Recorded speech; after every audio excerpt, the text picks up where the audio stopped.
Сәлем оқырман. Бүгінгі жаңа тақырып біреу сенер, біреу сенбес оқиғам бар.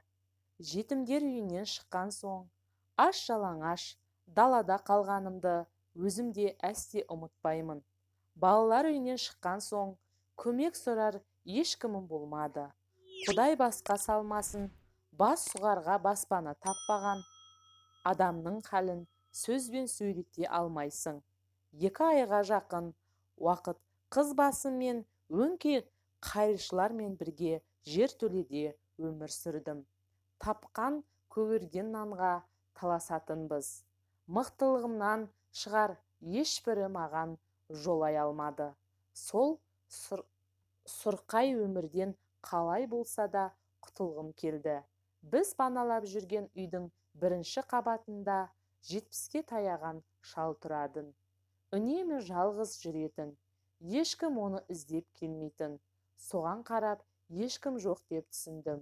Желтоқсан айы жақындаған уақытта сол атай мені аяды ма, әлде қайыршы еместігімді аңғарды ма, мені үйіне кіргізді.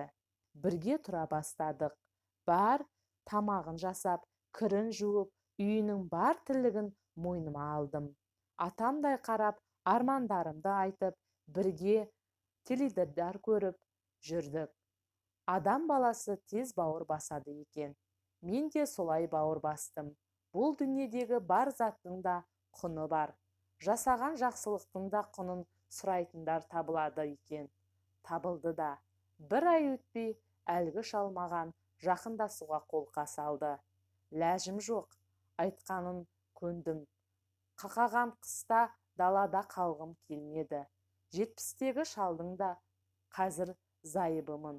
Бір сәтте нәпсі құмарлығы үшін емес, өмірлік жар болу үшін маған жақындаған екен. Бар қажетімді сол кісі өтейді. Бірақ көкейімде атамдай көрген кезім еш шықпайды. Маңдайыма жазған тағдырым шығар. Жазмыштан озмыш жоқ, дейді ғой атам қазақ. Қанша талпынсақ та, тағдырдың маңдайға жазғанын қашып кете алмайды екенмін. Мен солай әкемдей, бәлкім атамдай жанға жар болып, жастығымды сыйлап ғұмыр кешудемін.